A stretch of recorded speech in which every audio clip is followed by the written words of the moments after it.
Salut les gens! Aujourd'hui ça va être un épisode qui va être assez particulier, tout simplement parce qu'aujourd'hui on va aller dans un lieu de mémoire. Vous savez à quel point le devoir de mémoire et l'histoire est très importante pour moi. J'essaye le plus souvent de vous relater les histoires liées à des monuments, tout ça. Et aujourd'hui on va voir des monuments qui sont liés à la Première Guerre mondiale. Ce qui fait qu'aujourd'hui c'est un épisode qui va pas être forcément très joyeux en soi. Et je vais pas beaucoup parler non plus, mais j'estime que c'est assez important de justement quand on visite la France, on visite son histoire et même les moments les plus sombres de son histoire. Et aujourd'hui on est à Douaumont, à quelques kilomètres de Verdun. Évidemment vous me voyez venir, Première Guerre mondiale, Verdun, la bataille de Verdun. Et aujourd'hui le premier monument que l'on va voir est un monument qui est certainement l'un des symboles de la bataille de Verdun. On va aller voir le fort de Douaumont.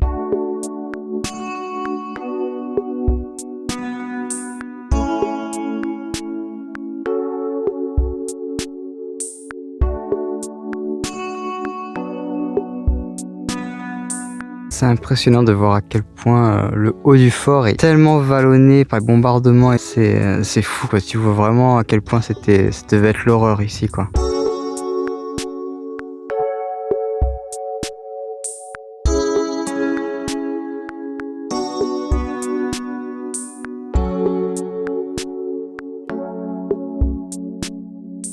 Alors évidemment quelques infos sur le fort de Douaumont. C'est un fort évidemment français qui a été bâti juste après la fameuse guerre de 1870. Et évidemment pendant la bataille de Verdun ça a été une place stratégique très importante pour la France et l'Allemagne le savait. Et d'ailleurs il faut savoir que ce fort a été pris par les Allemands en février 1916 et il a été repris la même année par les Français en octobre 1916. Je rentre pas dans les détails de comment il a été pris et tout. Dans tous les cas à chaque fois qu'il a été pris, de ce que j'ai lu, de ce que j'ai pu remarquer, là évidemment je vous parle de tout ça après avoir visité le fort, mais à chaque fois il a été repris au moment où il y avait le moins de personnes, où la garnison, donc le nombre de soldats était très minime, que ce soit par un prisonnier qui leur ait dit ou tout simplement parce qu'il y a eu différents drames dans le fort. Il y a eu des explosions de caisses de munitions, de plein de choses comme ça qui ont fait que les garnisons ont été amoindries. C'est à chaque fois à ces moments-là que le fort a pu être repris, que ce soit par l'Allemagne ou par les Français. D'ailleurs, petite info, il y a un autre fort qu'on avait visité lors du tout premier Tour de France qui est à 5 km du fort de Douaumont. C'est le fort de Vaux. On l'avait visité aussi et on remarque la même structure défensive et tout. C'est assez impressionnant mine de rien de voir les forts. Dans la région des forts, il y en a énormément évidemment. C'est pas forcément un truc qu'on partage beaucoup sur YouTube. C'est pas le truc le plus fun qui soit. Mais moi, j'avais très envie de vous partager ça. C'est un pan de notre histoire qui est ultra important. On a un devoir de mémoire là-dessus pour justement ne pas réitérer les erreurs du passé. Et pour moi, c'est justement essentiel de vous le partager en fait sur YouTube.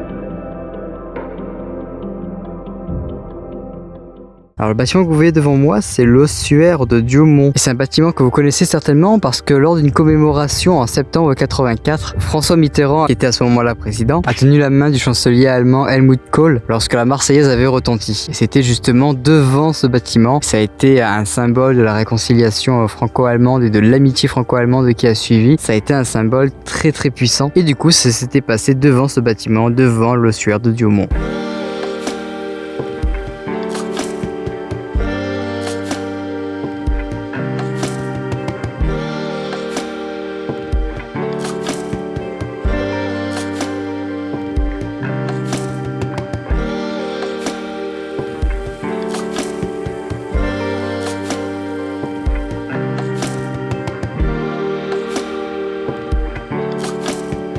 Et évidemment, tous les soldats n'étaient pas catholiques. C'est pour ça qu'on retrouve des tombes confession musulmane qui ont l'air d'être orientées, je sais pas vers où. Je me demande si c'est pas vers la Mecque, un truc comme ça. Je ne connais absolument pas assez la religion musulmane pour être sûr de ce que j'avance. Mais elles sont tous orientées vraiment très différemment. Donc je me demande si elles sont pas orientées vers la Mecque. Bon, vous l'avez compris, je suis ressorti de l'ossuaire de Douaumont. C'est vraiment quelque chose à faire. Pour le coup, l'ossuaire de Douaumont, avec la nécropole évidemment qui est à côté, c'est assez marquant pour le coup. Bref, là, comme vous le voyez, je suis absolument perdu en forêt parce que je suis vraiment absolument perdu d'ailleurs. Je cherche le village détruit de Douaumont, évidemment, avec le fort qu'il y avait juste à côté. Vous imaginez que le village à côté en a tellement empathie que normalement il y a ce village détruit qui est visitable, mais je n'arrive absolument pas à le trouver. Du coup je me retrouve en pleine forêt, j'en sais rien, sur le GPS il me dit bah vous y êtes quasiment, vous y êtes à 100 mètres. Enfin bref, on se récupère quand j'ai trouvé le village. Bon, ok, alors en fait ce qui se passe c'est que je suis déjà passé sur cette route et je me suis pas du tout rendu compte qu'on était déjà dans le village détruit de Douaumont, tout simplement parce que il reste vraiment plus rien dans le village. Je pensais qu'il y aurait encore des ruines ou un truc du style.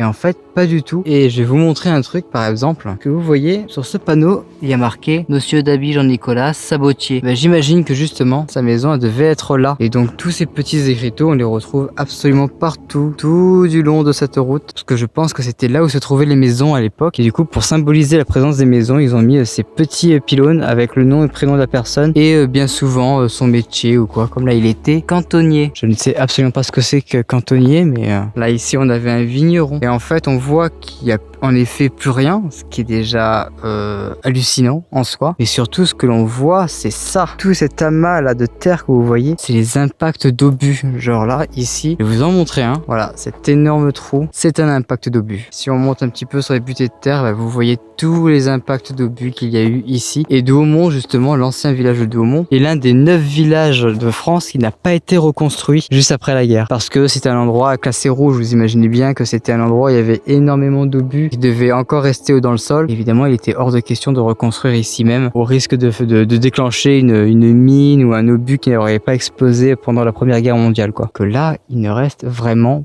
plus rien. Absolument plus rien. Bon, et bien finalement, on aura visité beaucoup de choses au niveau historique de la Première Guerre mondiale, que ce soit le fort, que ce soit la nécropole nationale, l'ossuaire. Et c'était très impressionnant. J'espère que ça vous aurait intéressé. En tout cas, vous aurez appris beaucoup de choses. Enfin, beaucoup. Je sais pas si c'est beaucoup, mais au moins vous aurez appris des choses. Et c'est quelque chose que je ne peux que vous encourager à aller visiter. Mais c'est quelque chose qui est vraiment à vivre. C'est parce que j'ai beau vous le filmer, je peux jamais vous faire ressentir l'ambiance qu'il y a dedans. Par exemple, dans le fort, on sentait à quel point il devait faire hyper froid là-dedans. Même moi, j'étais dedans en t-shirt et plus je descendais dans le fort, plus j'avais froid, plus il y avait des stalactites, plus il y avait d'humidité. Je me disais, mais quand ils ont repris le fort en décembre, l'état d'esprit des soldats à ce moment-là, il devait être terrible. Et du coup, ouais, c'est le genre de truc que je peux pas vous faire ressentir. Et du coup, je ne peux que vous encourager à aller visiter ces endroits-là parce que c'est très chargé d'histoire et c'est assez fort émotionnellement. Hein. Vous avez vu pendant cette vidéo, j'ai assez peu parlé parce que je vivais le moment tout simplement. Enfin bref, c'est une outro qui est un peu badante. Moi, je vais juste vous laisser là et je vais vous dire à la semaine prochaine pour une vidéo qui, j'espère, sera un peu plus joyeuse. Ça serait mieux pour le moral. Dans tous les cas, je vous remercie d'avoir suivi cette vidéo et je vous dis, comme d'habitude, à la semaine prochaine pour une nouvelle vidéo. Allez, ciao!